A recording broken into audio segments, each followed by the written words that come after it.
அத்தியாயம் 26. ஊரின் எல்லைக்கு காரோட்டி வந்து நிறுத்தி ஸ்டியரிங் மீது தலைக்குப்புற படுத்து கிடந்த தேவனின் இதயத்தை பலமாக தாக்கி ரணகலமாக்கி இருந்தது கோதை பேசிய ஒவ்வொரு வார்த்தையும். பேசம் நேரம் கொடுக்கலையா? ஆமா, அப்படியே பேசிட்டாலும் அவளை பத்தி பேசுவாளா? இல்ல என்னைய பத்தியே தான் பேசுவாளா? வாயை திறந்தாலே அமுதா இப்படி வளர்த்தணும், அப்படி வளர்த்தணும், ஆனந்தா தனக்கு நல்ல பொண்ணா பார்த்து கட்டி வைக்கணும், அவங்கள்ட்ட பேசி புரிய வைங்கன்னு அவங்கள பத்தி கவலைப்படுறவ அப்படியே குழந்தை இல்ல, குட்டி இல்ல, எந்த டாக்டரை பார்த்தா புள்ள பறக்கும், எந்தெந்த சாமிக்கு பரிகாரம் பண்ணா புள்ள வரும், கண்ட ஆசாமி சொல்றதெல்லாம் கேட்டு வீட்டுல தகுடு வாங்கி வச்சு 3 வேளைக்கும் அதுக்கு பாலை ஊத்தி வழிபட்டா புள்ள வரும்னு வாயை துறக்க விடுற அந்த சொற்ப நேரத்துல கூட பூஜை, பரிகாரம், டாக்டர், சாமியாருன்னு கேட்டு கேட்டு அழுத்து போனதுதான் மிச்சம். அவள்கிட்ட சந்தோஷமா பேச வந்தாலே புள்ள இல்லன்ற குறைய சொல்லியே அழுது வடிஞ்சு பைத்தியம் பிடிக்க வச்சிடுவா. ஆசையா பக்கத்துல படுக்க வச்சுக்கிட்டா நெஞ்சில சீண்டி ஆசைய தூண்டி எல்லாம் முடிஞ்ச பிறகு மறுபடியும் குழந்தை வேணும்னு வெம்பிட்டு வந்து நின்னா எப்படி அவளை ஆசையா அணைச்சுக்க முடியும்?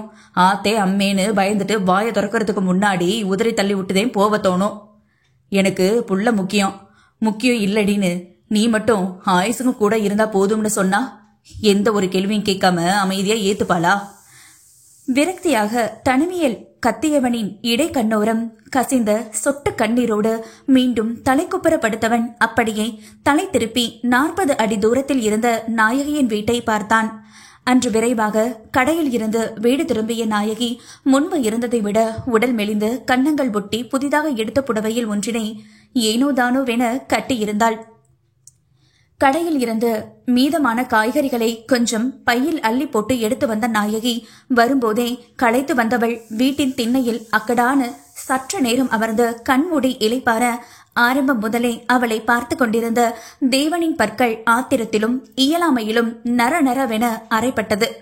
எல்லாத்தையும் பத்தியும் கவலைப்பட்டு இன்னைக்கு இவ எந்த நிலைமையில இருக்கான்னு பாரு, அப்ப கூட புத்தி வராது இவளுக்கு.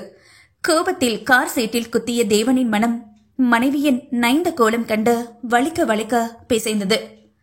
ஏய் இந்தாடி லந்தா, பேச பேச முறுக்கிட்டு போறவ உன்னைய சமாதானப்படுத்தி கொஞ்சிக்கிட்டு திரியறதுதான் என்னோட வேலையா?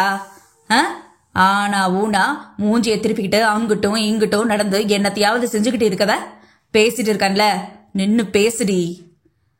பாத்திரத்தை அடுக்கி வைத்துக் கொண்டிருந்த கோதையின் தோளை பற்றி வேகமாக தன்னை பார்த்து திருப்பிட அமைதியாக தலை குனிந்து நின்றவளின் முகத்தை நிமிர்த்தி பார்க்க நன்கு அழுதிருப்பாள் போலும்.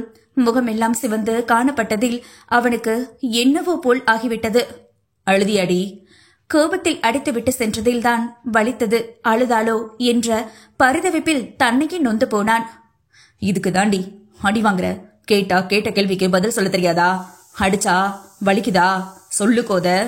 சற்றே பொறுமையை இழுத்து பிடித்து கேட்க அப்போதும் பதில் இல்லை என்றதும் அவள் கையில் இருந்த பாத்திரத்தை பிடுங்கி படாரென தூக்கி எறிந்தவன் அவள் மிரண்டு நிற்கும் போதே மனைவியை கையில் தூக்கி கொண்டு அறை நோக்கி செல்ல பதட்டத்தில் தானாக அவன் கழுத்தை சுற்ற போன கரங்கள் கூடத்தில் டீ அருந்தியபடியே தீயாக இருவரையும் முறைத்துக் கொண்டிருந்த தண்டாயுதபாணியை பார்த்ததும் சங்கடத்திலும் பயத்திலும் கணவன் கையில் இருந்து இறங்க முற்பட்டவளை முறைத்து இன்னும் அழுத்தமாக இறுக்கிக் கொண்டு தனதரைக்கு வந்து நிறுத்திய கணவனை கண்டு உள்ளங்கை வியர்த்து போனது. என்னடி பெரிய இவளானியே, தாலிய கட்டி புட்டேனே, இனிமே இவன் நமக்கு அடிமை, என்ன பண்ணாலும் கெஞ்சிக்கிட்டு ஓடி வருவான்னு மிதப்புல தெரியுறியா? மனைவி கேட்டு பதில் சொல்லாது இருப்பது மேலும் மேலும் கோபத்தையே அதிகரிக்க செய்ய அங்கிருந்த பொருட்களை எல்லாம் தட்டிவிட்டு உடைத்தவனை கண்டு நெஞ்சு பதறி போனாள். தயவு பண்ணி உடைக்காதீங்க, எனக்கு கொஞ்சம் உடம்புக்கு முடியல, அதே அமைதியா இருந்தேன், மத்தபடி நீ நினைக்கிற மாதிரி ஒண்ணும் இல்லைங்க. கமரிய குரலில் கெஞ்சிய கோதை கண்ணீரை துடைத்தபடி தன்னிலை சொல்ல உடைப்பதை நிறுத்திவிட்டு அவளை ஆராய்ச்சி பார்வை பார்த்தான் ஆனந்தபாலன். உடம்புக்கு முடியலையா? ஏன், என்னாச்சு? என்ன பண்ணுது உனக்கு? ஏய், ஏதாவது வாயை திறந்து சொல்லுடி நாயே. புடிச்சு வச்ச பிள்ளையார் கணக்கா நின்னுகிட்டே இருந்தீனா என்னடி அர்த்தம்? அவள் பேச என்ன மூச்சு விடக்கூட நேரம் கொடுக்காது அடுத்தடுத்த கேள்விகளால் துளைத்தவனை எச்சில் விழுங்க கண்ட கோதை தலை வலிக்குதுங்க, வேற ஒண்ணும் இல்ல. திக்கி திணறி சொல்லி முடிப்பதற்குள் அவள் தோள் இரண்டும் அவன் கையோடு பேய்ந்து போயிருச்சு. தலைவலினா பிறகு என்னத்துக்கு எல்லா வடையும் இழுத்து போட்டு செஞ்சுக்கிட்டு இருக்க? கொஞ்ச நேரமாவது படுத்து தூங்கி ஓய்வெடுக்கிறது. வா வந்து இப்பவே படு. அவள் சோர்ந்த முகம் என்னவோ போல் மனதை ரணப்படுத்திட தன்னை விட்டு ஒதுங்கி நின்றவளை இழுத்து மெத்தக்கில் சரிந்தான். ஏதோ கோவத்துல கண்டதும் பேசி பட்டுன்னு கைய நீட்டிவிட்டேன். அதுக்குதான் நீ பேசாம இருக்கேன்னு தெரியும். ஆனாலும் என் அண்ணன்கிட்ட நேரடியா போய் அப்படி பேசி இருக்க கூடாதுல்லடி. எனக்கு பெரியவனை பத்தி நல்லாவே தெரியும். அவனால நாயகி இல்லாம சுட்டு போட்டாலும் இருக்கவே முடியாது. ஏதோ புருஷன் பொஞ்சாதி சண்டை, அதுக்காக அவளை அப்படியே போன்னு விட்டுடுவானா? அவளை விட்டு விலகி போனாலும் இவன் விட மாட்டான் அவளை. அதனால இனிமே நாயகியை பத்தின கவலையெல்லாம் ஒதுக்கி வச்சுட்டு என்னைய மட்டும் கவனி. அவளை பார்த்துக்க என் அண்ணன் இருக்கான். மனைவியிடம் சமாதான பேச்சு நடத்தி தான் அடித்த அடியில் ஐவிரல் பதிந்து வீங்கி இருந்த அவள் மென் கன்னத்தில் அவன் உதட்டின் மூலம் இதமாக ஒத்தடம் கொடுக்க கண் மூடிய கோதையின் வெளிகளுக்குள் நீர் கோர்த்து நின்றது. அன்று தேர்தல் முடிவுக்கு ஊரே காத்து கிடக்க எப்போதும் கணவனின் வெற்றிக்காக தவறாமல் கடவுளை வணங்கும் நாயகி அன்றும் அதிகாலையிலேயே கோவிலுக்கு வந்து சுவாமிக்கு அர்ச்சனை செய்தவளாக, இந்த தரமும் அவகதான் ஜெயிப்பான்னு தெரியும், இருந்தாலும் உன்னைய வேண்டிக்குதேன், அவகளை ஜெயிக்க வச்சுடு சாமி. அப்பதே இந்த ஊரு நல்லா இருக்கும். ஊர் சலமும் காவாலி பயலுங்க பயம் இல்லாம ஊருக்குள்ள நிம்மதியா நடமாட முடியும். மனமுருக வேண்டியவளுக்கு முடிவு வரும் வரை அன்னம் தண்ணீர் இறங்கவில்லை. ஆனால் தேவனுக்கோ வாழ்க்கையே வெறுத்த உணர்வில் என் பொண்டாட்டியே கூட இல்ல, இனிமே ஜெயிச்சா என்ன ஜெயிக்காட்டி என்ன என்ற கடுப்பில் இருந்தவனுக்கு அவன் தந்தை வேறு திருமணத்தில் விறுவிறுப்பாக இருப்பதை பார்க்க பார்க்க பொண்டாட்டி மீதுதான் வெறி வந்தது. திமிரு பிடிச்ச கழுத, நானா வந்து கெஞ்சி கூத்தாடி கூப்பிடணும்னு எதிர்பார்க்கிறா போல. போடி, அந்த அளவுக்குலாம் நீ வர்த்தே இல்ல. வீம்பாக நினைத்தாலும் ஏன் பொண்டாட்டி தேவதரா, அவளுக்காக என்ன வேணாலும் பண்ணலாம். நெஞ்சை நீவியவன் மனம் மனைவியை பட்ட வர்த்தனமாக புகழ்ந்து தள்ளியது. நாளில தேவா, இந்த அப்பா வேற ஸ்பீட பார்த்தா நாளைக்கே கூட கல்யாணத்தை முடிச்சு வச்சுடுவாரு போல. இனிமே அவளா வருவான்னு எதிர்பார்த்து காத்திருந்தா ஏமாத்தி விடுவா. போய் சப்பு சப்புன்னு 4 அரை கண்ணத்துல விட்டு பரப்பரன்னு புடிச்சு இழுத்துட்டு வந்துட வேண்டியதுதான். தீர்க்கமாக முடிவெடுத்த தேவன் மனைவி தேடி அதிவேகத்தில் புறப்பட்டு இருந்தான். அதே நேரம் கணவனின் கரம் கொடுத்தபடி காரில் இருந்து இறங்கி தனது 5 மாத கருவோடு ஆசை ஆசையாக நாயகியை பார்ப்பதற்காக வந்திருந்தாள் அமுதா. அடுத்தடுத்த வில்லங்கம் ரெடி. அத்தியாயம் 27. அண்ணி, வாசலில் கேட்ட கண்ணீர் ததும்பும் குரலில் நெஞ்சில் ஈரம் கசிய பெற்ற உள்ளம் துடிக்கும் உணர்வோடு ஓடி வந்த நாயகி லேசான மேடேற்ற வயிற்றோடு நின்றிருந்த அமுதாவை கண்டதும் ஆனந்த அதிர்ச்சியில் உறைந்திருக்கும் போதே மீண்டும் ஹன்னி என்ற தவிப்போடு நாயகியை அணைத்துக் கொண்டாள் அமுதா. அமுதா, எப்படி இருக்க தங்கம்? வாரி அணைத்து முத்தமிட்டாள் அவள் உச்சியில். நான் நல்லா இருக்கேன் அண்ணி, ஆனா என்னால நீங்க தான் இப்படி கஷ்டப்பட்டு நிக்கிறீங்க. கண்ணீரோடு உரைத்தவளை மௌன புன்னகையோடு எதிர்நோக்கினாள் நாயகி. இது உன்னால இல்ல அமுதா. என்னைக்காவது ஒரு நாள் நான் அந்த வீட்டை விட்டு வெளியே வரவதே. உன் அண்ணன் என்னைய வெளியே துரத்தி அடிக்கலைனாலும் நிச்சயமா உன் அப்பா என்னைய அங்கன விட்டு வச்சிருக்க மாட்டாக. அதனால நீ எதை பத்தியும் நினைச்சு வருத்தப்படாத. அவளுக்கு ஆறுதல் கோரிய நாயகி கவனிப்பில்லாது நின்றிருந்த அமுதாவின் கணவனை அவசரமாக உள்ளழைத்தாள். உள்ள வாங்க தம்பி, உட்காருங்க. இருக்கையை இழுத்து போட்டு அமர சொல்ல, நீங்களும் உட்காருங்கக்கா, மரியாதையாக சொன்னவன் நாயகியை அமர்த்தி கொண்டு அமுதாவோடு தரையில் அமர்ந்த ஹரி, இந்தாங்கக்கா வாங்கிக்கங்க. ஒரு பெரிய பையன் நீட்டிட, என்ன தம்பி இதெல்லாம்? சங்கடமாக நெளிந்தாள். ஃபர்ஸ்ட் டைம் வீட்டுக்கு வரோம், சும்மா எப்படி வருது என்றிட அப்போதும் தயக்கம்தான் அவளுக்கு. இல்ல தம்பி, அது என்ன இல்ல தம்பி? வார்த்தைக்கு வார்த்தை தம்பி தம்பின்னு கூப்பிடுறீங்க, ஆனா தம்பி வாங்கிட்டு வந்ததை மட்டும் வாங்க இப்படி தயங்குறீங்களே, இதெல்லாம் கொஞ்சம் கூட நல்லா இல்லக்கா. போய் கோபத்தில் அழுத்து கொள்ள, அச்சோ தம்பி அந்த பைய கொடுங்க, நான் போய் உங்களுக்கு டீ போட்டு கொண்டாரேன். ஹரி கையில் இருந்த பையை அவளாகவே வாங்கி கொண்டு மணக்க மணக்க டீயும் அமுதாவுக்கு பாலும் கொண்டு வந்து கொடுத்து இருவரது நலமும் குழந்தையின் வளர்ச்சியும் ஒன்று விடாமல் ஆர்வமாக கேட்டு தெரிந்து கொண்டாள். தலைப்பிரசவம் அம்மா வீட்டுலதான் பாக்கணும், ஆனா உனக்கு நான் என்ன செய்ய போறேன்டி? கலங்கி தவித்த நாயகி மடியில் ஆயாசமாக படுத்துக்கொண்ட அமுதா, நீங்க எங்க இருந்தாலும் அதுதான் என் அம்மா வீடு. எனக்கு நீங்க மட்டும் போதும் அண்ணி. அப்பா அண்ணனுங்க யாரும் வேணாம். ஒரு முளை பூவும் 1/2 டஜன் வளையலும் உங்க கையால மாட்டி விட்டு மருத்துவச்சியை கூட்டியாந்து எனக்கு எங்கனவே கூட பிரசவம் பாருங்க. ஆனா வசதி குறைச்சல் அது இதுன்னு சொல்லி நீங்க கண்டுக்கிடாம மாமியார் வீட்டிலே விட்டு புட்டுறாதீங்க அண்ணி. பிறகு நான் உங்களோட பேசவே மாட்டேன். அவள் கரத்தை இழுத்து தன் கழுத்தோடு சுற்றி கொண்டு ஆசையாக அவள் மடியில் உருள நாயகியின் நெஞ்சம் பூரித்து போனது. ஏய் அம்மு, கொஞ்சமாவது அடக்கமா படுடி. நீ பிறண்டு உருள்றது அந்த அக்காக்கும் வலிக்கும்ல, வயிற்றுல புள்ளைக்கும் வலிக்கும்ல. காதல் மனைவியின் சேட்டையில் ஹரி நக்கல் அடிக்க, உனக்கு பொறாமடா, ஆசையா இருந்தா நீ போய் உங்க அம்மா மடியில படுத்து உருளு. எங்க அண்ணி என்னைய எதுவும் சொல்ல மாட்டாங்க. அப்படிதானே அண்ணி? அன்னையான அன்னையிடம் கண்ணம் கிள்ளி கொஞ்ச மகளான குட்டி நாத்தியை நாயகி விட்டு கொடுப்பாளா? நீ படுத்துக்க தங்கோ. அவள் தலைவரடி புன்னகைத்தவளை இருவரும் கண்டு புன்னகை செய்தனர். அடுத்து உதைத்து மிரட்டியாவது மனைவியை இழுத்து செல்ல வந்த தேவனின் பார்வையில் இவையெல்லாம் தப்பாமல் பட்டுவிட ஏக்கத்திலோ அல்லது கோபத்திலோ கொழுந்துவிட்ட கோபத்துடன் படாரென உள்ளே வந்தவனை கண்ட நொடி, அடியா தே, இவங்களா?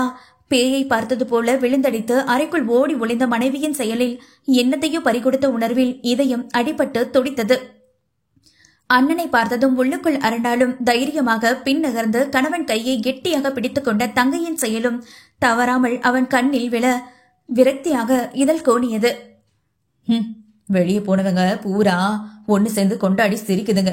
ஆனா இதுங்க நல்லதுக்காகவும் வசதியா வாழ வேண்டி பார்த்து பார்த்து எல்லாமே செஞ்ச என்னைய நையா பைசா அளவுக்கு கூட மதிக்கல. இதுக்கெல்லாம் சேர்த்து வச்சு இருக்கு. உள்ளுக்குள் புழுங்கியபடி பின் கை கட்டி கடுமையாக பற்களை கடித்த தேவனை இன்னும் வாய்மொழியாக அண்ணா என வெளிக்காது கணவன் கரத்தை மட்டுமே இறுக பற்றி இருந்த அமுதாவை எரிக்கும் பார்வை பார்த்தான். தேவனின் கடும் பார்வையில் தொண்டை வறண்ட ஹரி, அம்மோ போலாமா என்றான். எங்கே? தங்களால் சண்டை முற்றி ஏதேனும் விபரீதம் நடந்து விடுமோ என்ற எண்ணத்தில். என்ன ஹரி அவசரம்? இது எங்க அண்ணி வீடு. நாம அவங்கள பார்க்க தானே வந்தோம். நீ உட்காரு, எனக்கு பசி எடுக்குது. சோறு போட்டு எடுத்துட்டு வரேன். அண்ணங்காரன் நிற்பதை கண்டு கொள்ளாது நாயகி செய்து வைத்த உணவினை தட்டில் போட்டு எடுத்து வந்து ஹரிக்கு ஒரு வாய் கொடுத்துவிட்டு தானும் அவனோடு ஏதோ சிரித்து பேசி உண்ணத் தொடங்கி இருக்க கபகபவென எரிந்தது தங்கையின் உதாசீனம். அச்சோ, இவங்க என்னத்துக்கு எங்க வந்தாங்கன்னு தெரியலையே. ஒருவேளை அமுதா வந்த விஷயத்தை கேள்விப்பட்டு அவளை ஏதாவது சொல்ல வந்திருப்பாங்களோ? உள்ளே பதட்டமாக நின்ற நாயகிக்கு நீண்ட நாட்களுக்கு பிறகான கணவனின் தரிசனத்தை கண்ணார கண்டு மகிழ முடியவில்லையே என்ற வருத்தத்தில் கண்ணீர் முட்டியது. ஏய் நாயகி, வெளியே வாடி. பொறுமை இழந்த தேவன் கத்திய கத்தில் உள்ளிருந்தவளின் இதயம் அதிர்ந்து ஆட்டம் கண்டது. ஏய், நீ வரியா இல்ல நான் உள்ள வரவாடி? பின்னங்காலால் வேட்டையை நிம்பி எடுத்து முட்டி வரை கட்டிக்கொண்டு உள்ளே பாய தோண தேவன் முன்பு அரணாக நின்றாள் அமுதா. அண்ணா, இப்ப எதுக்கு இங்க வந்து கத்துறீங்க? அதான் அன்னைக்கும் உங்களுக்குமான உறவு என்னைக்கும் முடிஞ்சு போச்சே. உள்ளாட்சி கட்சி தேர்தலையும் ஜெயிச்சாச்சு. இனி அடுத்த கட்டம் கல்யாணம் தானே. புறவு எதுக்கு இங்க தேவையில்லாம வந்து கத்தணும்? அமுதாவின் கேள்வியில் ரத்தம் கொதித்து போன தேவன் கொஞ்சமே கொஞ்சமாக தொப்பை போட்டதை போல இருந்த அவளது குட்டி வயிற்றில் அழுத்தமான பார்வை பதித்து, வயிற்று பிள்ளைக்காரையா இருக்கேன்னு பாக்குற இல்ல? நீ பண்ண காரியத்துக்கெல்லாம் சேர்த்து வச்சு கொண்டே விடுவேன். போய் உன் அண்ணி செஞ்சு வச்ச சொத்தை பெனஞ்சு கொட்டிக்க. தங்கையிடம் கட்டுக்கடங்க கோபத்தில் காய்ந்துவிட்டு மீண்டும் மனைவியைத்தான் கத்தினான். ஏய், இந்தாடி, ஆளை வச்சு பேச வைக்கிறியா? மரியாதையா வெளியே வந்துரு, இல்ல நடக்கிறதே வேறையா இருக்கும். அமுதாவை சட்டை செய்யாது கத்த உள்ளிருந்த நாயகிக்கு அச்சத்தில் உடல் உதறல் எடுக்க தொடங்கியது. என் மூச்சில முழிச்சா நான் செத்ததுக்கு சமானம் என்று அத்தனை கோபத்துடன் வெடித்தவன் வார்த்தை மீறி எப்படி அவன் முகத்தில் ஒழிப்பது என்று தவிப்போடு மனைவி அவள் தவிர்த்து நிற்க இவன் விடுவதா இல்லை. விட்ட டோஸில் அரண்டு போன அமுதாவிற்கு அதற்கு மேலும் சோறு இறங்குமா? முகம் வெளிரி போனவளை தன் கை வளைவில் நிறுத்தி கொண்ட ஹரி, இவ்வளவு பயத்தை வச்சுக்கிட்டு எதுக்கடி அவர்கிட்ட போய் வாங்கி கட்டிக்கிட்டு வர? அவள் பயந்து முகம் பார்த்து உள்ளுக்குள் சிரிப்பாக வந்தது அவனுக்கு. சும்மாரு ஹரி, நானே பயப்படாம நிக்கப்படாத பாடுபட்டு அவரை வெறுப்பேத்தி வெளியே அனுப்ப பார்த்தேன். ஆனாலும் மசியாம எப்படி அண்ணிக்கிட்ட வீஞ்சுக்கிட்டு போறாரு பாரு. அண்ணி வெளியே வந்தா அடிச்சு கிடிச்சு போட்டுடுவாரோன்னு பயமா இருக்குடா. தேவனின் கோபத்தில் நடுங்கிய அமதா மீண்டும் அவனிடம் பேசவே அஞ்சி நின்றாள். நாயகி, என் பொறுமைக்கு ஒரு எல்லை இருக்கு. கதவை துறடி. கதவை ஓங்கி ஒரு எட்டு விட்டதில் அது தானாக திறந்து கொண்டதும் உள்ளே புகுந்த வேகத்தில் மீண்டும் கதவை அடைத்துக் கொள்ள வெளியே நின்றிருந்த இருவருக்கும் வயிற்றில் புளியை கரைத்தது என்றால் அப்போதே வெளியே சென்று வந்த நாயகியின் தாய் தந்தை இருவரும் தேவனின் ருத்ர அவதாரம் கண்டு மிரண்டு போயினர். இறுகிய முகம் துடிக்க கோபத்தில் விடைத்த நெஞ்சோடு தன் எதிரே ஐயனார் உருவத்தில் நின்றிருந்தவனைக் கண்டு வாய் பொத்தி அச்சத்தில் நடுநடுங்கி போன நாயகி பொற்பாதம் தரையில் ஊன்றி பின்னோக்கி மெல்ல நகர்ந்து சுவற்றில் மோதி கலங்கி நின்றவளை தலை சாய்த்து கண்கள் சுருக்கி பார்த்த தீப்பொறி பார்வையில் மூச்சு முட்டி திகைத்து போனாள். அப்படிதாண்டி, இன்னும் என்னைய பார்த்து பயப்படு. அப்பதான் இந்த உலகத்துக்கு நான் எம்புட்டு பெரிய கொடூரன்னு நிரூபிக்க முடியும். இன்னும் பயப்படுடி. இரு இரு, இந்த பயம் பத்தல, இன்னொன்னு பண்றேன், இன்னும் நல்லா பயம் வரும்.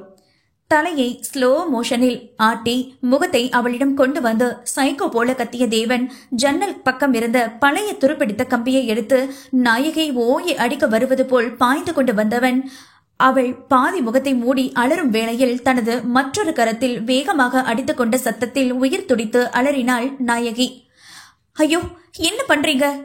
கரங்கள் நடுங்க கண்ணீரோடு பதறியவளின் துடிப்பை கண்டு அரக்கன் போல ரசித்தான் தேவன். அப்படித்தான், இன்னும் பயந்து கத்துடி. மீண்டும் இறுகிய கரத்தின் மீது இரும்பு கம்பி கொண்டு அடித்தான்.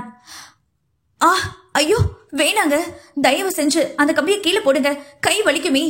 கன்றி வீங்கிய அவன் கரம் கண்டு உயிர்வதை கண்ட நாயகி கெஞ்சும் அழுகையோடு அவனை நெருங்க. கிட்டக்க வராதடி, அங்கனவே நில்லு. நான் யாரோ எவனோ, எனக்கு வலிச்சா என்ன, இல்ல செத்தா என்ன, உனக்கு எதுக்கடி பதறது? நீ என்னைய பார்த்து ஒரு கொடூரனை போல பயப்பட மட்டும் செய்யி, மத்தபடி உன் துடிப்பையெல்லாம் எனக்காக காட்டாத. இப்ப பயப்படுடி. தன்னை பார்த்ததும் மிரண்டு நடுங்கி ஓடி வந்து ஒளிந்து கொண்ட அவள் செயலில் இங்கு ஏன் வந்தோம், எதற்கு வந்தோம் என்றே மறந்தவனுக்கு மனைவியின் பயம் அவன் மூளையை செயலிழக்க வைத்து சைக்கோவாக மாற்றி இருந்ததில் மீண்டும் மீண்டும் தன்னை தானே வதைத்துக் கொள்ள அவள் ஜீவன் வதைப்பட்டு மூச்சடங்கி தரையில் சரிந்தாள் நாயகி. அத்தியாயம் 28. அண்ணி. அக்கா. நாயகி. பலவிதமான குரலில் தவிப்பாக அழைத்த ஒவ்வொரு அழைப்புக்கும் மெல்ல இமை அசைத்து மயக்கத்திலிருந்து விடுபட்டு கண் விழித்த வேகத்தில் பயந்தடித்து எழுந்த நாயகியை கண்டு அனைவரும் பரிதவித்து போயினர். நாயகி, ஒண்ணு இல்லம்மா, பயப்படாத. லட்சுமியின் ஆறுதல் சற்றே ஆசுவாசம் அடைந்த நாயகி சுற்றி எங்கிலும் கணவனை தேட எங்கும் அவன் இல்லாமல் போகவே ஏமாற்றத்திலும் அவனுக்கு என்னானதோ என்ற கவலையிலும் வெளிநீர் சிந்த மௌனமாக அமர்ந்திருந்தவளை வேதனையாக பார்த்தனர் மற்ற அனைவரும்.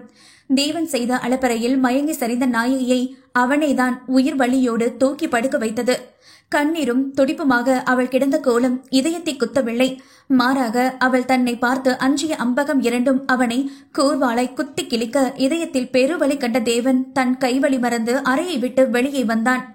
அதுவரையில் உள்ளே கேட்ட நாயகியின் அலறல் சத்தத்தில் வெளியே இருந்த அனைவருமே பீதியாகி கதவை படபடவென தட்டி கொண்டிருந்தவர்கள் தேவன் வந்ததுதான் தாமதம். உடனே சென்று நாயகி நிலை கண்டு பதறி போயினர். என்ன தம்பியாச்சு? எங்க பொண்ணை உங்களுக்கு பிடிச்சு போனதுனாலதானே நாங்க கட்டி கொடுத்தோம். ஆனா அவ இங்கன வந்து சொல்ற ஒவ்வொரு விஷயமும் கேட்டு பெத்தவங்க எங்களுக்கு கதி கலங்குது தம்பி. தங்கராசு ஓடி வந்து கலங்கி நிற்க அமைதியை மட்டுமே தந்து நின்றான் தேவன். என் அண்ணிய என்ன பண்ணீங்க? வீட்டுல இருக்கும் போதுதான் அவங்கள ஒரு மனுஷியா கூட மதிக்காம கொத்தடிமை மாதிரி நடத்தி அப்பா பேச்ச கேட்டு பயமுறுத்தி வச்சிருந்தீங்க. இங்க வந்தோம் அவங்கள நிம்மதியை குலைச்சு பயக்கமாகற அளவுக்கு கத்தி அராஜகம் பண்றீங்க. என்ன, யாரும் உங்க முன்னாடி குரலை ஒசத்த மாட்டாங்கிற தைரியத்துல உங்க இஷ்டத்துக்கும் ஆடுறீங்களா? நாயகியின் நிலை கண்டு கொதித்து போன அமுதா ஒரு முடிவோடு அண்ணன் முன்பு நின்று ஆங்காரமாய் கேள்விகளை தொடுக்க தேவனின் அழுத்தமான பார்வை அவளை எச்சரிக்கை விடுவித்து எதையும் கவனிக்காதவனாக நின்றது. நான் உங்க மான மரியாதைய கொலைச்சிட்டு ஹரிய கட்டிக்கிட்டதுனால தானே என் அண்ணி கழுத்துல இருந்த தாலிய அத்தை வீசி வெளியே துரத்துனீங்க. அப்படின்னா உங்க மரியாதைய போக நடந்துகிட்டது முதல் காரணமே நீங்களும் அப்பாவும் தான் அண்ணா. அழுத்தம் திருத்தமாக குற்றத்தை அவர்கள் மீதே வைக்க ஆத்திரத்தில் பற்கள் அறைப்பட்டாலும் புருவம் இடுகினான் தேவன். பொம்பளை பேச இடம் கொடுத்தா திமிரு கூடிப்படும்.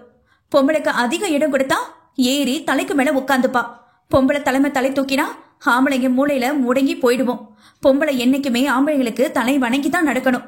அப்படி இப்படின்னு பொம்பளைகளுக்கு எதிரா தப்பான கருத்தை உங்க 2 பேத்துக்கும் பதிய வச்சு இன்னைக்கு கட்டின பொண்டாட்டிக்கே எதிரா நிக்கிற நிலைமை யாரால வந்தது? எல்லாமே நம்ம அப்பாவால வந்தது. மாப்பிள்ள பாத்தீங்க சரி, என்னைய ஒரு வார்த்தை கேட்டீங்களா? உனக்கு பிடிச்சிருக்க அமுதானு? இல்லையே. எனக்கு பிடிச்சா என்ன, பிடிக்காட்டினா என்ன? எக்கேடாவது கெட்டு போய் கஷ்டப்படட்டும்னு தானே அப்படியெல்லாம் நடந்துகிட்டீங்க. அத்தனை பணத்தாசை பிடிச்ச தடியனங்க இருக்க வீட்டுல ஒண்ணுமே தெரியாத என்னைய கட்டி கொடுக்க பாத்தீங்க. தனது இத்தனை நாள் ஆதங்கத்தையும் அடி ஆழத்தில் இருந்து வெளிக்கொணர செய்ய, அம்மோ அமைதியா இரு, இது அவங்க ஹஸ்பண்ட் அண்ட் ஒய்ஃப் ப்ராப்ளம், நீ தலையிடாத, வா. தேவனின் கடுமை உணர்ந்தும் அவன் வயதுக்கு மரியாதை தந்தும் ஹரி அவளை அடக்க முயற்சிக்க, இல்ல ஹரி, இப்படி எல்லாத்துக்கும் அமைதியா போயிட்டு வாயை மூடிக்கிட்டு இருந்தா இவங்க பண்ற அக்கிரமங்களால என் அண்ணிதான் மேலும் மேலும் கஷ்டப்பட்டு நிப்பாங்க என்றால் தேவனை பார்த்தபடியே. எனக்கு ஹரிய பிடிச்சது.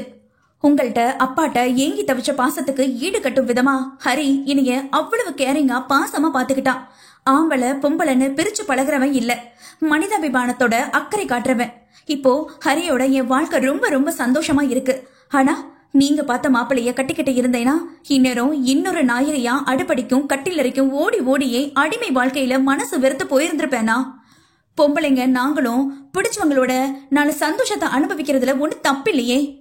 வேதனையாக ஒலித்த தங்கையின் வார்த்தையில் கனத்த இதயத்தை மேலும் மேலும் கணக்க வைத்து கட்டி ரத்தம் தேங்கிய உணர்வோடு உடல் இறுகி நின்றான் அமரதேவன்.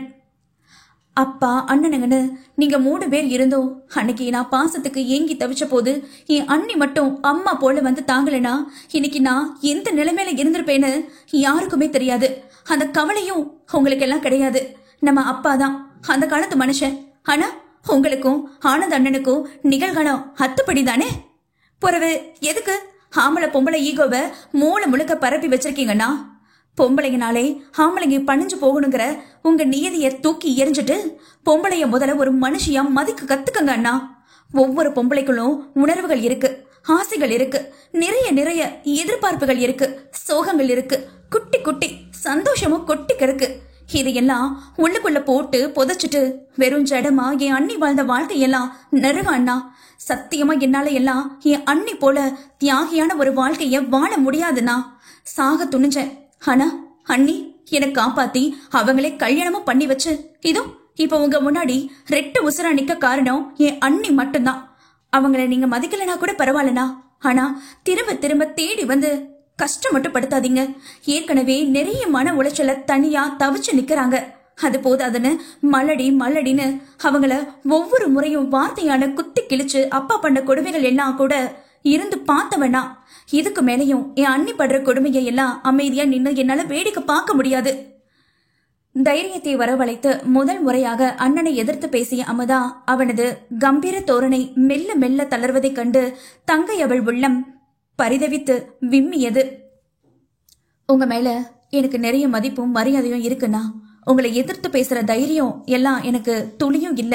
ஆனா என் அண்ணி கஷ்டப்படுறத என்னால பார்க்க முடியலன்னா உங்க இஷ்டத்துக்கும் தாலிய கட்டி அந்த பொண்ணோட உணர்வுகளை மதிக்காம கட்டின தாலிய அறுத்து வீசுற உரிமைய உங்களுக்கு யார் என்ன கொடுத்தது? அந்த அளவுக்கு உங்க கோபம் உங்க கண்ணை மறைச்சிருச்சா? கண்ணீரோடு குரல் நடுங்க கேட்டிட தேகம் தளர இடிந்து நின்றவனுக்கு பேச நான் எழவில்லை என்பதே நிஜம். அவன் ஒன்றை நினைத்து இங்கு வந்திருக்க, ஆனால் நடந்த சங்கதியோ முற்றிலும் அவனை குற்றவாளியை மாற்றி அமைத்து இரும்பு இதயத்தை பலவீனமாக்கி சுக்கு நூறாக நொறுக்கி இருந்தது. கால்கள் தளர தேவன் வீட்டை விட்டு வெளியேறி இருக்க அண்ணனை எதிர்த்து பேசியதை தாங்காது உடைந்து அழுத அமுதாவை அணைத்து தேற்றி இருந்தான் ஹரி. தேவன் சென்ற செய்தி கேட்டு ஏக்கமாக வாசலை வெறித்த நாயகியின் கண்கள் கண்ணீரில் பூத்து நின்றது. அத்தியாயம் 29. கிணத்தடையில் நின்று வயிற்றை பிடித்தபடி வாந்தி எடுத்த கோதை முகத்தை நீரில் அடித்து கழுவி முந்தானை கொண்டு துடைத்தபடியே கிணற்றின் மீது சோர்வாக சாய்ந்து நின்றாள். குழந்தை உண்டாகி 4 மாதங்கள் முடிந்து போனது. இவன் செய்த தீராத வினையால் திருமணத்திற்கு முன்பே உண்டாகிவிட்டால் போலும். ஆரம்பத்தில் அதனை கண்டு கொள்ளாத கோதை சமீப நாட்களுக்கு முன்புதான் தன் உடலில் உண்டாகிய மாற்றங்களை உணர்ந்து தள்ளி போன நாட்களை கணக்கு செய்து பார்த்தாள். நாட்கணக்கு, மாதக்கணக்கு, அனைத்து கணக்கும் பிள்ளை கணக்காக காட்டிட உவகை கொள்ள முடியாது தவித்தது மங்கை மனம். அங்கங்கு பிள்ளை வரம் கேட்டு தவமாய் தவம் இருக்க அவ்வரம் இவளுக்கு தானாக கிட்டியும் வேண்டாம் என நினைக்கும் சூழலை உருவாக்கியது என்னவோ. ஏய் கோத, எம்பிட்டு நேரமா கூப்பிடுறேன், எங்கடி போனவ? ஆனந்தன் குரலில் தன்னிலை அடைந்த கோதை நாளுக்கு நாள் தனக்குள் உண்டாகும் மாற்றங்களை கணவனிடமிருந்து மூடி மறைக்கவே பெரும் அவதிப்பட்டு போகிறாள். இங்கதாங்க தண்ணி இறைக்கிறேன். கிணற்றில் நீரை இறைப்பதை போல அவசரமாக பாவலா காட்டியவளின் பின்னோடு சூடான முரட்டு தேகம் உரசி நின்றது. என்னங்க? கணவனின் அனல் தெரிக்கும் நெருக்கத்தில் மூச்சு முட்டி வார்த்தை திணறினாள் கோதை. என்னங்கண்ணா, என்னடி சொல்லட்டும்? உன்னைய பார்க்க தோணுச்சு, தோட்டத்துல இருந்து கிளம்பி வந்துட்டேன் என்றவன் கரங்கள் அவள் தோளோடு வழுக்கி வந்து கோதை பிடித்திருந்த கயிற்றை அவள் கரத்தோடு இணைத்து பிடிக்க கூச்சத்தில் நெளிந்தது பெண் தேகம். ரொம்ப சந்தோஷமோ? அவன் தன்னை நாடி வந்த செய்தி முகத்திலேயே அறிய வாய் திறந்தும் கேட்டுவிட்டாள். அண்ணன் 4வது முறையா பிரசிடென்ட் ஆயிடுச்சுல, அது மட்டும் இல்ல, இப்ப அமுதாவுக்கு 5வது மாசம் நடக்கிறதா செய்தி வந்துச்சு. என்றுமில்லாத உற்சாக குரலில் மனைவியோடு ஒன்றி நிற்க ஆனந்தனின் மீசை மூடி கழுத்தில் குத்தி குறுகுறுத்தது கோதைக்கு. உங்க அண்ணன் பிரசிடென்ட் ஆனதுல சந்தோஷப்படுறது சரிதான், ஆனா அமுதா? கோதை இழுக்க தாடி சொல்ந்த தடித்த உதடுகள் விரிந்தது. நீயே என்னடி நினைச்ச? மனசாட்சி தொலைச்ச மிருகம்னா அப்படியே கூட நினைச்சுக்க. அதை பத்தி எனக்கு எந்த கவலையும் இல்லை. ஏன்னா நான் மனுஷன் பாதி, மிருகம் பாதி. அவளை விட்டு விலகி நின்று இடுப்பில் கை வைத்து பெரிதாக சிரித்தவனை புரியாத பயத்துடன் பார்த்தாள். என்னதான் அமுதாவை பெருசா கண்டுக்கிடலனாலும் அவன் என் தங்கச்சிடி. அந்த பாசம் இல்லாம இருக்குமா? என்ன ஒண்ணு பெருசா அத்த வெளியே காமிச்சுக்கிட்டது கிடையாது. ஏன்னா சின்னதுல இருந்தே என் அப்ப சொல்லி கொடுத்து வளர்த்தது அப்படி. உனக்குதான் என் அப்பனை பத்தி தெரியுமே. அசல் சாதி பையில எப்படி அமுதாவுக்கு கட்டித்தர ஒத்துப்பாரு. போதா குறைக்கு கல்யாணமும் நெருங்கி போச்சு. இதுக்கு மேல என் பேச்சு மட்டும் இல்ல, என் அண்ணன் பேச்சே என் அப்பங்கிட்ட எடுபடாது. அப்பப்ப இந்த நாயகி புள்ள வேற என்னைய பார்க்கும் போதெல்லாம் ஒரே ஒப்பாரி வச்சது. எனக்கு உன்னைய பிடிச்சது போலதானே அமுதாவுக்கும் அந்த பையில பிடிச்சு இருக்கும்னு யோசனை பண்ணியே மண்டை சூடா போச்சுது. என் அண்ணங்காரனும் அப்பன் எவ்வளியோ அவனும் அவ்வளியேன்னு சுத்துதான். சரி, இதுக்கு மேற்பட்டு வேலைக்கு ஆகாதுன்னு நானே ஒரு முடிவுக்கு வந்துட்டேன். தீவிரமாக சொன்னவனை அதிர்ச்சியும் ஆச்சரியத்தோடும் இதயம் துள்ளி துடிக்க கண்டாள் கோதை. அன்று அமுதாவின் காதல் விஷயத்தை பற்றி கூறி இருவரையும் சேர்த்து வைக்குமாறு கெஞ்சி நின்ற நாயகியை அலட்சியப்படுத்திவிட்டு நேராக சென்ற இடமோ ஹரியின் விவரங்களை முழுவதும் அறியத்தான். விசாரித்தவரை ஒருவர் விடாது ஹரியை பற்றி நல்லதையே சொல்ல ஒருவாறு மனதை தேற்றிக் கொண்ட ஆனந்த பாலன் தண்டாயுதபாணியை பற்றியும் தேவனை பற்றியும் நன்கு அறிந்திருந்தவனாக இருக்க நாயகியின் முடிவு என்னவாக இருக்கும் என முன்னமே அவதானித்து அதன்படி ஒவ்வொன்றும் செய்து வைத்தான். பின்னே எல்லை தாண்டி பழக்கம் இல்லாத நாயகி சொந்த ஊர் கோவிலுக்குள் அமுதாவை அழைத்து சென்று அவள் குடும்பத்தை மீறி எப்படி திருமணத்தை நடத்தி இருப்பாள்? என் தங்கச்சி இன்னைக்கு இங்க கண்ணாலம், அதுவும் என் அண்ணன் அப்பா அறியாம நடக்க போற ரகசிய கண்ணாலம். என் வீட்டு பொம்பளைங்க மண்டபத்துல இருந்து நேரா இங்க வரத பார்த்து மிரண்டு போய் பஞ்சாயத்தை இழுத்து வைக்காதீங்க. அவ அண்ணங்காரன் என் சம்மதத்தோடதே இங்கன கண்ணால நடக்க போகுது, புரியுதா? ஒழுங்கா நல்லா சாமியை வேண்டிக்கிட்டு தாலி எடுத்து கொடுத்து ஆசீர்வாதம் பண்ணி அனுப்பு. இவள் சொல்லும் கோவில் அறிந்து முன்பே அர்ச்சகரை மிரட்டிவிட்டு அனைத்து ஏற்பாட்டையும் செய்து முடித்து வந்தவன் நாயகி அமுதாவை அழைத்து செல்லும் வரையிலும் கூட யார் கண்டும் அவர்கள் மீது சந்தேகமாக தீண்டாதவாறு கோவிலுக்கு செல்ல பாதுகாப்பு வழங்கிய ஆனந்தன் பாலன் இதன் பிறகான பின் விளைவுகளை நன்கு அறிந்ததே. மண்டபத்தில் தாலி கட்ட மணப்பெண்ணை அழைக்கும் வரை தேவனின் கவனத்தை நாயகி பக்கம் திருப்பாது பார்த்து கொண்டான். என் அப்பட போல எனக்கும் இந்த சாதி கௌரவம் எல்லாம் பெருசுதேன். ஆனா அந்த அளவுக்கு உசுரா மதிக்கிறவன் இந்த ஆனந்தி இல்லடி. அதுவும் உன்னைய பார்த்து பிடிச்சு போனதுனால வந்த சமீபத்திய மாற்றம்தான். இல்லாட்டி அமுதா காதலுக்கு எல்லாம் என்னால நிச்சயமா ஒத்துக்கிட்டு இந்த அளவுக்கு செஞ்சிருக்க மாட்டேன். பின் கை கட்டி நின்று எங்கோ பார்த்து உரைத்த புருஷனை முதன் முறையாக பொங்கி பெருகும் நேசத்துடன் பார்த்த கோதை அவளாகவே முன்வந்து அவன் கட்டி மார்பில் சாய குனிந்து அவள் தலையில் தாடை பதித்த ஆனந்தன் கரம் மனைவி முதுகோடு அணைத்து கொண்டது. ஏங்க, இனிய நெசமாலுமே அம்பட்டு பிடிக்குமா? அவளாகவே பேசிய முதல் ஆசை வார்த்தையில் நெஞ்சு குளிர்ந்தவனுக்கு இப்போதெல்லாம் மனைவியின் காதலை திகட்ட திகட்ட அள்ளி பருக பேராசையாக எண்ணம் எழுந்தது. இந்த கேள்விக்கு நான் எப்படி பதில் சொன்னா உனக்கு புரியும்? யோசனையாக கேட்ட ஆனந்த பாலன் தன்னோடு மனைவியை இறுக்கி அணைத்தபடி இடமும் வலதும் மெதுவாக உடலை ஆட்டிட, எப்படி வேணாலும் சொல்லுங்க. அவனது ஆசைக்கு ஏற்ப பாந்தமாக அவன் நெஞ்சோடு பொருந்தினாள் அன்னமயில். சரி, அப்போ தெளிவா சொல்றேன், கேட்டுக்கோ. வப்பாட்டி எத்தனை வச்சுக்கினாலும் பொண்டாட்டிய மட்டும் நம்ம சாதிக்காரியா நம்ம வசதிக்கு ஏத்தாப்புல கட்டணும்னு எங்க அப்பன் சொன்னதை கேட்டு கேட்டு விருத்து போய் எனக்கு பொண்டாட்டியே வேணாம், வப்பாட்டி போதும்னு குசாலமா இருந்துட்டேன்.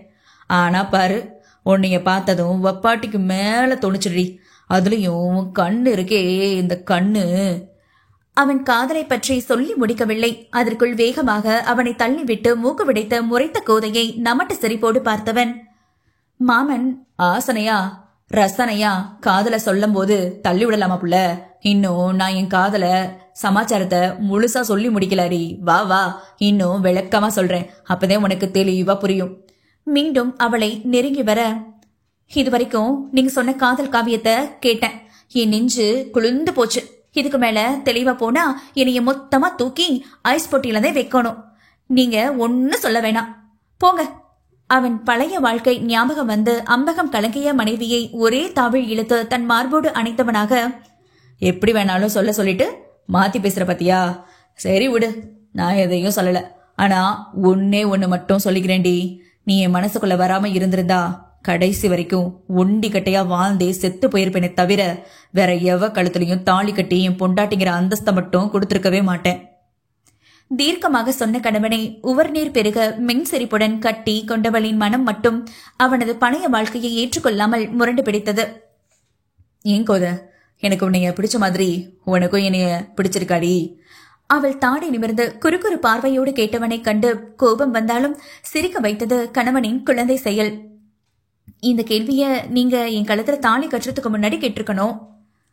அப்ப கேட்டிருந்தா மட்டும் பிடிச்சிருக்குன்னு சொல்லிருப்பியாக்கும். நான் தான் உன் மனசுல மோசமானவனா பதிஞ்சு போயிட்டேனே. உதடு கோணி முகத்தை திருப்பியவனை மீண்டும் தன் முகத்தின் நேரே திருப்பி கால்கள் எக்கி கேசம் படர்ந்த அவனது முன் நெற்றியில் மென் முத்தமிட்ட கோதை, இப்ப இருக்க என் புருஷன் ஆனந்த பாலனை ரொம்ப ரொம்ப பிடிச்சிருக்குங்க. நாணத்தில் சிவந்து போன மனைவியை இறுகிய அணைப்பில் மூச்சு முட்ட வைத்து விட்டான் காதல் கிறுக்கனாகி.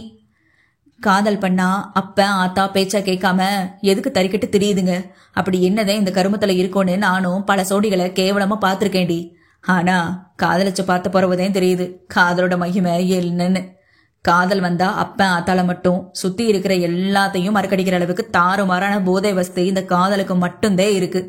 சும்மா உச்சி வரைக்கும் ஜிவ்வுன்னு ஏறுதுரி நீ கொடுத்த ஒத்த காதல் முத்தம்.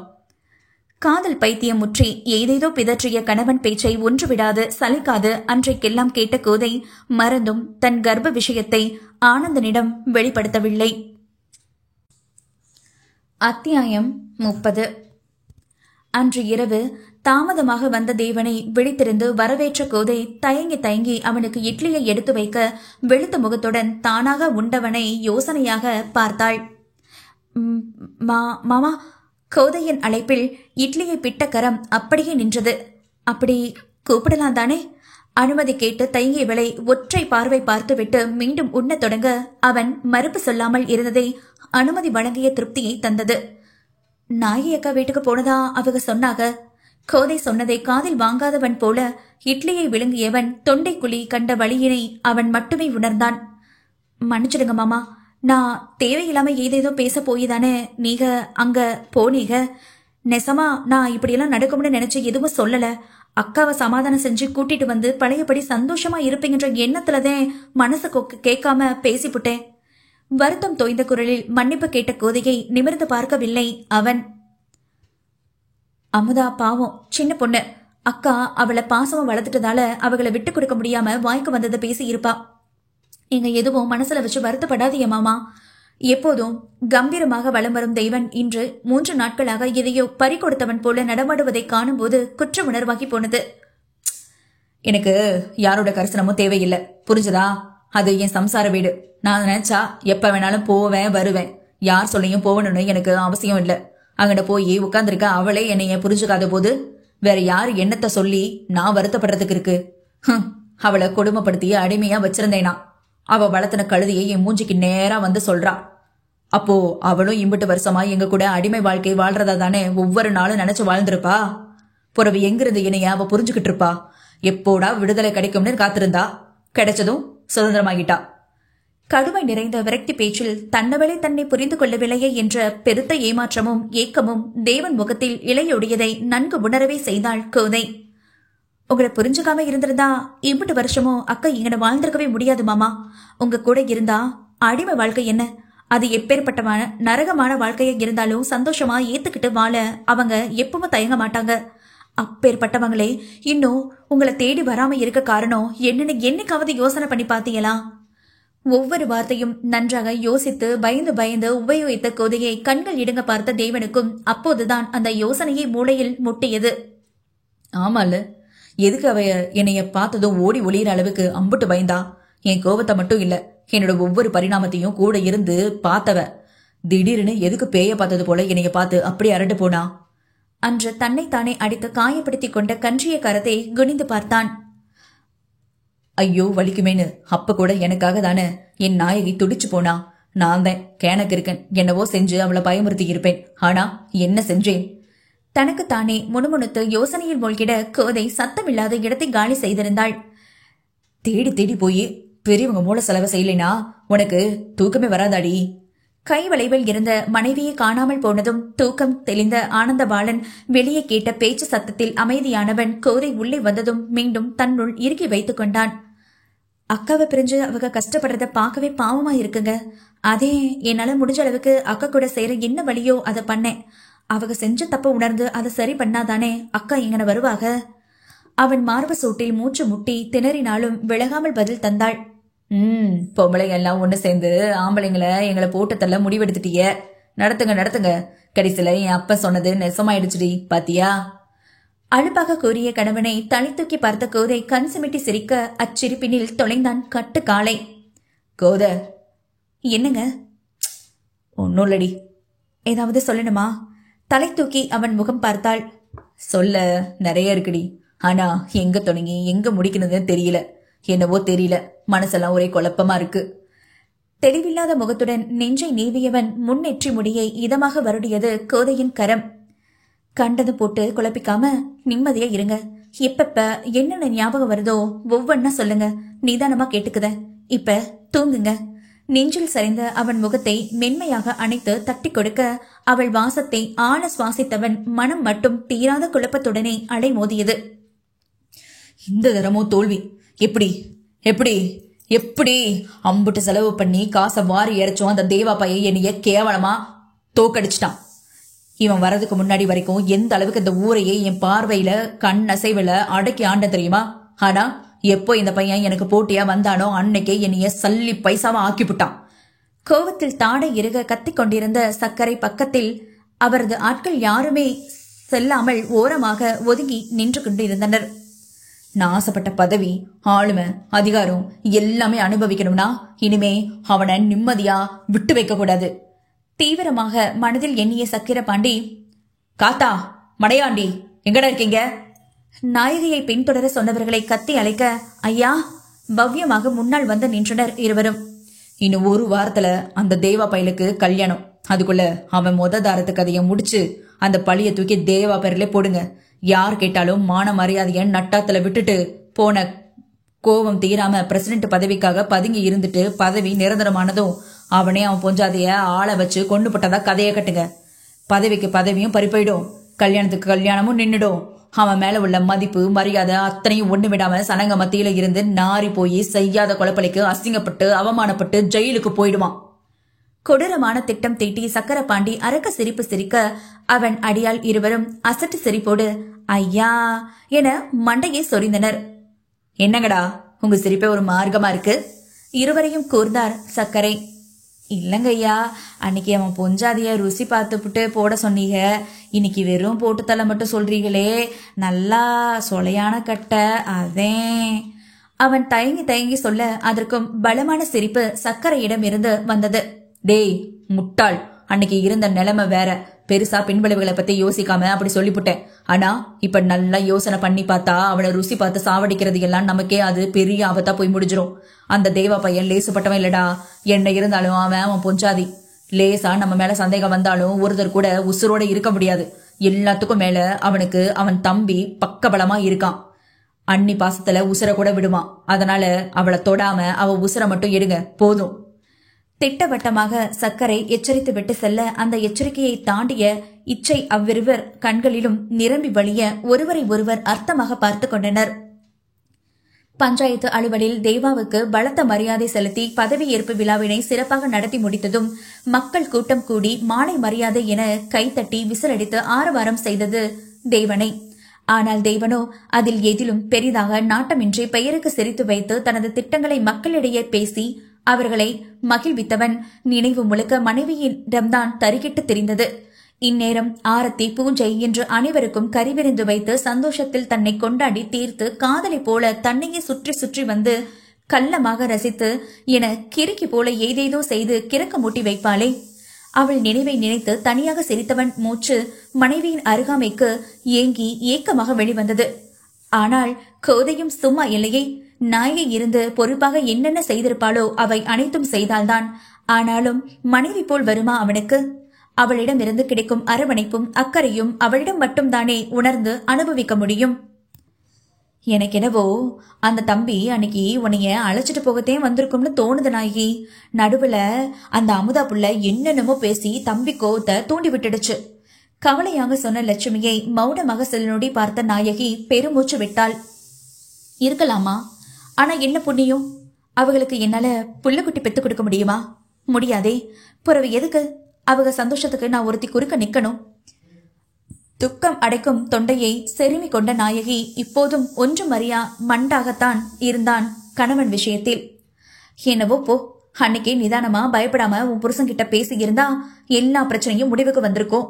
வீணா நீ பயந்தடிச்சு ஓடி வந்து அந்த தம்பியை கேவலப்படுத்தி விட்டுவிட்ட.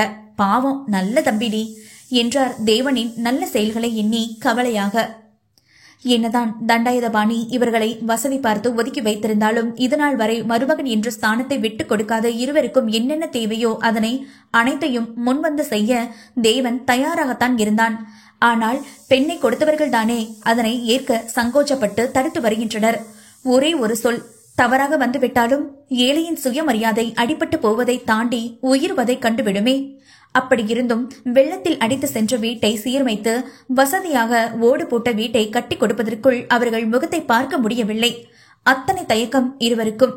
வயது முதிர்ந்த பின்னும் சொந்த மருமகனிடம் கூட தன்மானம் விட்டு கிடைக்கும் சலுகையில் ஒய்யாரமாக வாழ நினைக்காமல் சுயமாக உழைத்து வாழ நினைக்கும் அவர்களின் சுயமரியாதையை மதித்து தூர இருந்தே இருவருக்கும் தேவையான அனைத்தும் தானாக கிடைக்கும்படி செய்து விடுவான். அது அவர்களுக்கும் தெரியும். ஆனாலும் சகஜமாக உரிமை எடுத்துக்கொள்ளத்தான் இன்றளவும் தயக்கம் கொள்கின்றனர். அது ஆரம்பத்திலே தண்டாயுதபாணி அவர்களிடம் தகுதி பார்த்து நடந்து கொண்ட முறையினால் கூட இருக்கலாம். அந்த எண்ணத்தில் மூழ்கி இருந்த லட்சுமியிடம் சொல்லிக்கொண்டு மாலை 4 மணியைப் போல் கடைக்கு கிளம்பி சென்ற நாயகியை சூழ்ந்து கொண்டது பேராபத்து. தன் மானத்தை காக்க வழி அறியாமல் கண்ணீரும் கதறலுமாக காட்டு வழி செம்மண் பாதையில் ஓடிக்கொண்டிருந்த நாயகியை இரு வெறிபிடித்த மிருகமும் ஒன்று கூடி வளைத்து பிடித்து பெரிய பாறை ஒன்றில் அவள் தலையினை மோதி இருந்தனர்.